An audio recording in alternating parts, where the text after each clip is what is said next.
want to feel like I did that day? Take me to the place I love. Take me Sugar Pants. Welcome back to the basement, bub. Your proprietor of painful pastime popping back onto your face like a persistent pimple. Today's revolting reel is 1997's The Necro Files. A necrotic nightmare about a serial killer who likes to get frisky with his murder victims, coming back from the dead for more. So what can we expect from this low-budget abomination? Abraxas, old buddy, please resurrect that sleaze docket so we can see for ourselves. We have 9 dead bodies, 15 cups blood, 2 cups vomit, half cup urine, 6 naked breasts, 1 naked butt, 1 naked bajingo, 1 clearly fake dong, 1 giant zombie dong, 1 soapy shower, 1 sacrificed baby doll, 1 flying demon baby doll, 1 Weekend at Bernie's 2 baseball cap, Tom Peepery, Weekend Satanists, cartoon sound effects montage, random Capitol violence sound effects, random downtown violence sound effects, trippy heroin camera effect, entrail consumption, phone cord strangulation, repeated stab humping, 3 disembowelings, 1 off-screen disemboweling, 1 nipple-ectomy, 1 penis-ectomy, 2 chewed throats, 1 ripped back, back fat dinner, bottle to the head, multiple gunshots to the chest, 1 gunshot to the head, 1 headshot gangbanger, gunshot to the back of the skull, axe to the hand, axe to the chest, axe torso dismemberment, knife to the back of the baby doll skull, baby doll attached knife to the skull, flying zombie baby doll pinata swing, repeated skull stompin' times 2, repeated boob stabbery, 1 eaten nipple, 1 vomited nipple, gratuitous cemetery porn, gratuitous sex toys, bondage play, spanking, sex doll fondling, sex doll sexy time, I'm not that kind of girl cliche, cold medicine snorting, cold medicine injection, 1 really convincing sexual assault victim, and flying zombie baby doll cock blockery. Holy shit, how's that for a sleaze docket listing? So we're just going to hit the ground running with this one. The Necro Files is pure hot garbage. And I had a blast with almost all of it. It's really not at all a complicated story. There's a serial killer rapist. Wait, that sounds like someone who rapes serial killers. There's a serial rapist killer. No, that sounds like someone who kills serial rapists. There's a serial killer who rapes his victims. He gets killed and resurrected and continues his gruesome ways, only now he's a zombie demon thing. And that's more or less it. So let's get the movie section out of the way since it ain't gonna take long. Our movie begins with the opening credits and special guest star, Towley. Don't forget to bring a towel. We transition to an amazingly gratuitous shower scene. Seriously, this one almost puts Linnea Quigley's entire career to shame. There's a convenient roof window right above the shower stall, and we pan up to see our peeping Tom killer is apparently Buckethead. The soapy lady steps out and puts on a robe, but leaves it wide open as she goes to check on a noise outside. She runs to lock all the doors and picks up the phone, only it takes her a really long time to notice the cord is missing. Our killer appears from the shadows and strangles her almost to death with the cord. He cuffs her to the fridge, takes off his clothes, and then, I don't know, stab humps her? Hump stabs her? Outside, we meet up with a couple of detectives who are assigned to the serial killer case. They're the standard hard-boiled, jaded, angry stereotypes. Dispatch tells them there's been a sighting of a suspect fitting the killer's description, and we get the most hilariously ridiculous clunky exposition. We're gonna get that son of a bitch. He raped and slaughtered my sister Maggie. She's only 1 out of 200 chicks that motherfucker butchered. There's no fucking way he's getting away this time. No fucking way. Meanwhile, the killer is busy gutting his victim and playing with her entrails, and I'm not yet unconvinced they didn't just plop a bunch of actual animal guts on top of this poor girl. He then cuts off one of her nipples, eats it, and then throws it up into the sink. The detectives show up, find the poor girl on the kitchen floor, and Manners gets bashed in the skull with a bottle. Sloan cuffs the suspect and then checks on his partner. Manners, are you with me? We got the motherfucker. Are you with me? I love his awful delivery. Manners comes to and starts roughing up the perp and starts suggesting they just execute the bastard right there. For a moment, he seems to come back to his senses, but then snaps and blows the killer away.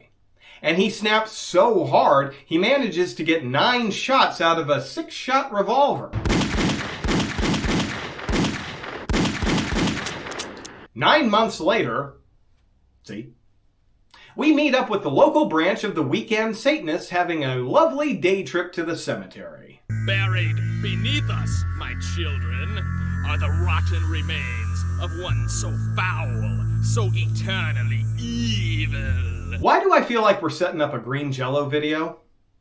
Standing over the grave of our serial killer, they sacrifice a baby doll that's supposed to be the only known offspring of the killer.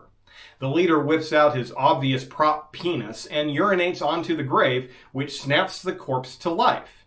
He immediately rips off the offending schlong and stabs it through the owner's throat.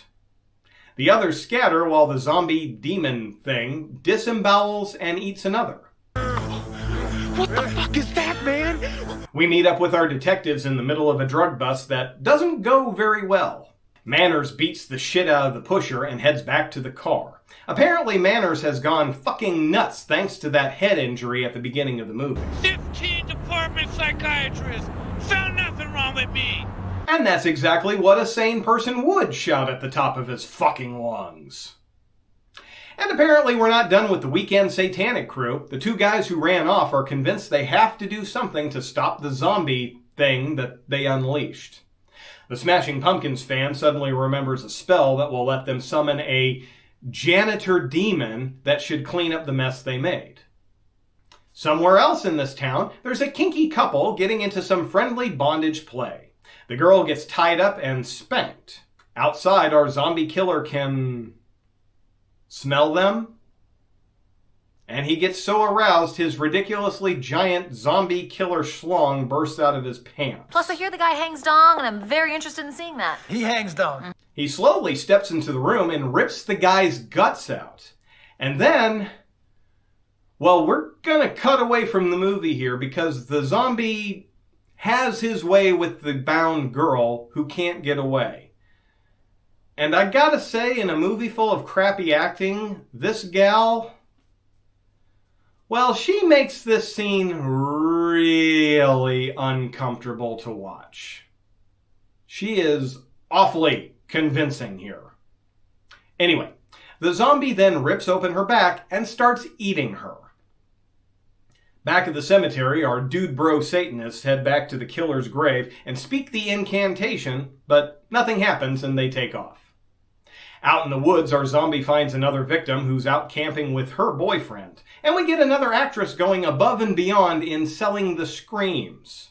The boyfriend comes back to see the attack in progress and he fucking takes off? Oh, he's getting a gun from his car and running back. But at some point he stopped to turn his hat around. He makes it back to find his girlfriend dead and gutted. He gets jumped by the zombie, who steals the gun and shoots him in the head. Oh great, now the zombie's packing. And I'm not talking about the ridiculously giant penis.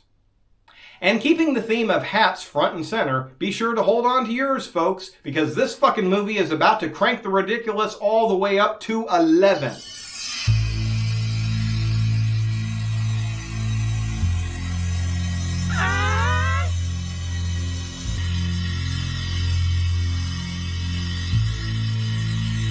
That's right, kiddies. The incantation resurrected a dead baby doll who's now flying around looking for our zombie demon. But first it finds the Dude Bros for some light throat chewing. It manages to actually kill Smashing Pumpkins, but the other manages to get away without so much as a bloody neck. All while this is going on, our detectives are out busting drug dealers.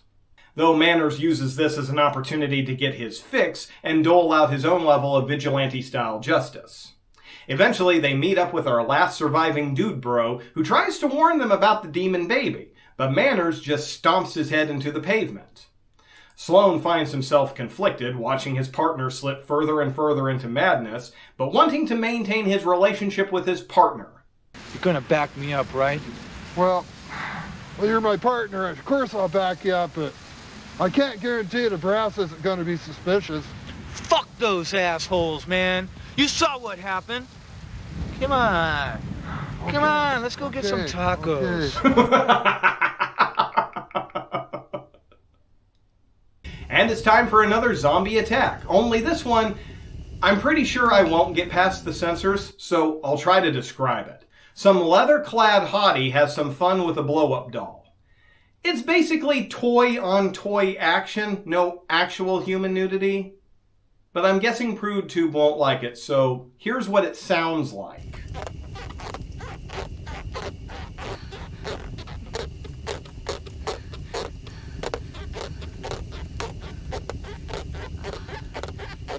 The zombie busts in, strangles the girl, and starts pulling her clothes off, and stabs the hell out of her. But he notices the blow-up doll and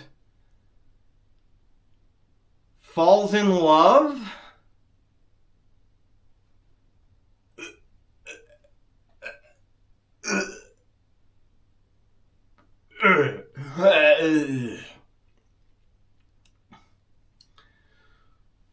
Immediately, we cut to the doll demon catching up to the zombie, who's having a lovely date out in an open field with his sweetie.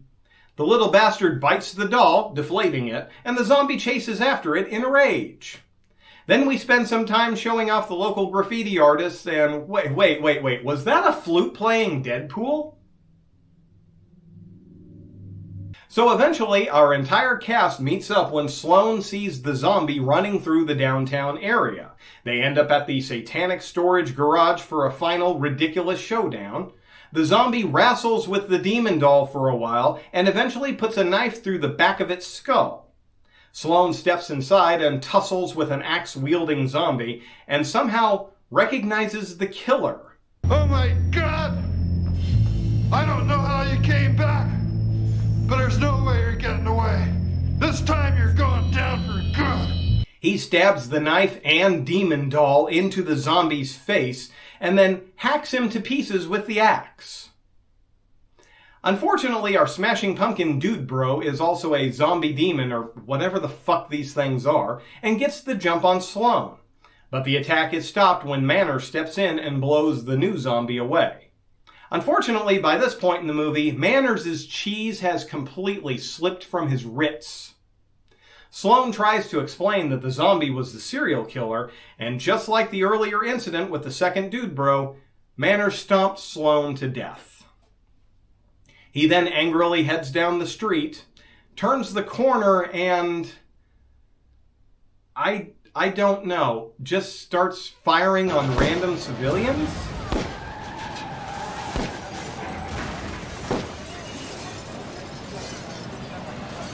The movie cuts to silent text saying Manners was cleared of all charges and joined the FBI to specialize in paranormal incidents. Ah, Christ. These bastards tried to make a fucking franchise, didn't they? And then we get 7 goddamn minutes of end credits to bump up the runtime with some cute little stage names like Jen O. Side, Drew Barrymore, Ann R. Key, and Jeff Nelson. Oh boy, that was a shit show. But goddamn it if it wasn't an entertaining shit show. I found myself having a lot of fun through it all, or at least up until it starts falling apart at the final act. About the time the killer finds the blow-up doll to romance, I had just about had my fill. Thankfully, there's not much left in the film by that point. The acting is very ridiculous here, and it seems like most of the cast was using the "if I just shout my lines, I won't sound terrible" technique. However, there are a couple on the cast who are acting way too convincingly, and that's two of the female victims. A couple of those sequences got really uncomfortable to watch. I mean, it's not supposed to be a good sequence, but their performance went completely above and beyond what anyone else on the cast was delivering. And by contrast, it made them a lot more convincing. But even with his terrible performance, I gotta say, I absolutely loved the actor playing Detective Sloan. He was god-awful trying to deliver his performance. And I couldn't get enough. You fucking shit, man! You piece of shit! Fucking piece of shit! Manners, you're out of it, man. That fucking head injuries seriously fucked up your brain. What the hell's going on, Manners? Huh? What? What are you doing? Looks like someone decided to throw a party. Anybody know who the birthday boy might be? God bless you, Gary Browning. You were a delight in this movie.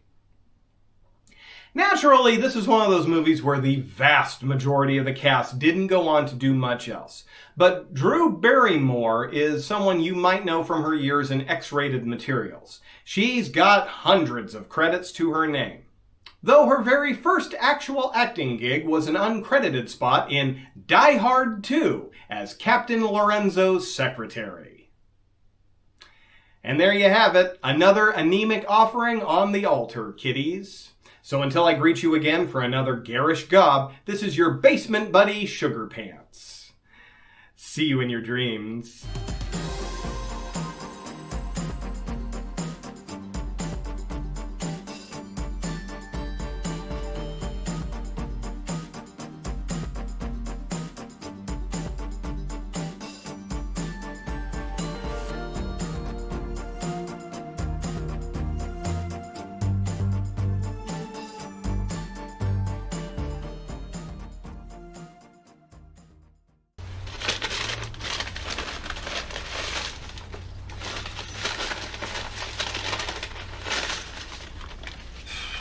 What the hell is this, man? I forgot my cinnamon Crispitos.